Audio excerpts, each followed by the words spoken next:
Hey guys, welcome to College in 1-1, where Nana gives you all the 411 on everything college, life tips, life hacks, and pretty much everything else you need to know.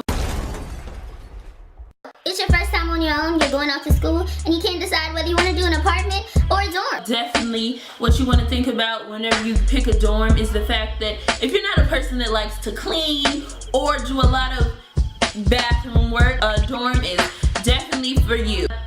You will have the pleasure of having someone there to clean up the bathroom for you. You won't have to worry about providing tissues, soap, toilet paper, or trash bags, at least within your bathroom. Cleaning departments that will actually come usually while you're sleeping or while you're in class to wipe your bathrooms down, wipe your sinks down, make sure everything is clean and you don't have to worry about that unless you stay in a suite. Then you are responsible to provide all these things, whereas in an apartment you may get your own bathroom. You still are responsible for cleaning the bathroom. You have to provide curtains, soaps, bath soaps, hand soaps. Living in a dorm, you will often find that most dorms are conveniently located on campus. Of course, sometimes you will have to walk a couple of steps to get left or stuck on campus. Your dorm is already on campus and you don't have to worry about finding transportation. You always have food on campus. Granted, the cafeteria may close like 8, 9 o'clock, but if you don't have any other food, you can't cook, or you just don't feel like cooking, or the dreaded dun dun dun, you ran out of money.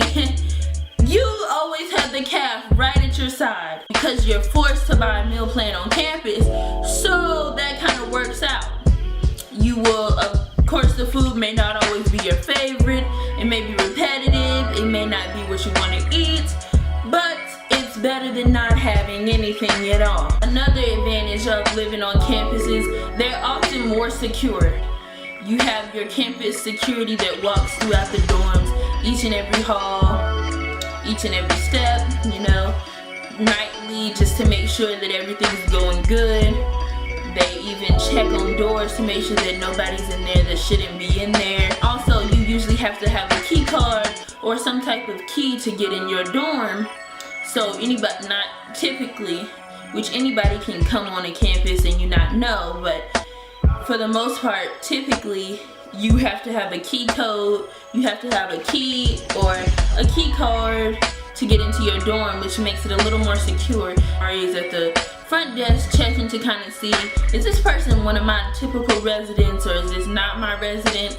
Or should they really be in this hall? And also you typically have to have somebody signed in for them to come in your dorm. You can't just have people in and out your dorm without them knowing.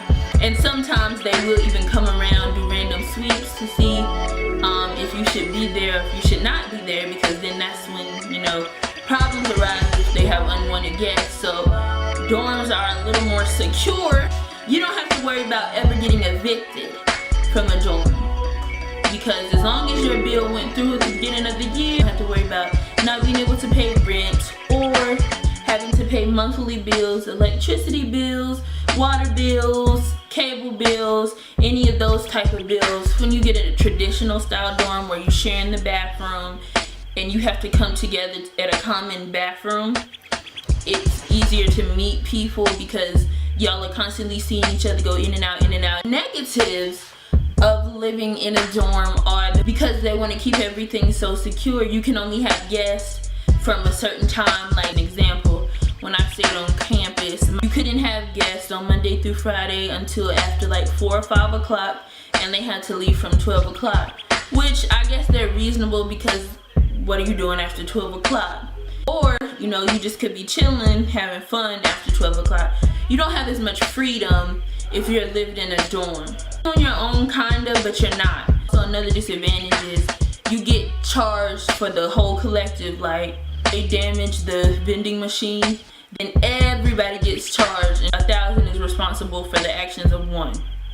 As you can tell, I changed tabs about the apartment and what to expect when living in an apartment. You think about an apartment, you typically think about, your own type of room and a place of just freedom. That's your first dream place. The thing that I'd say an advantage is to living in an apartment is definitely the fact that you have your own freedom. You don't have really anybody breathing down your neck to say, you know, you can only have visitors here, you can only have visitors there. Have visitors come in whenever you want, whenever you living in an apartment is. You typically have your own kitchen and you can cook your own food, and you don't have to wait on the cab to say, this is when breakfast is, this is when dinner is, this is when lunch is.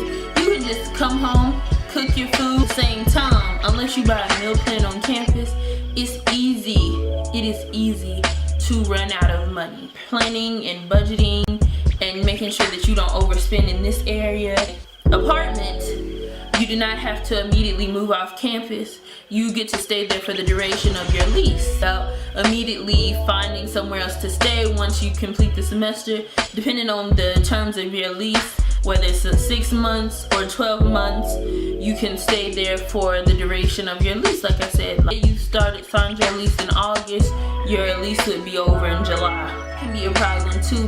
They're not as secure. Just walk out of your dorm and automatically be released to the outside. But when you walk out of your door in your apartment, you typically walk out to the public.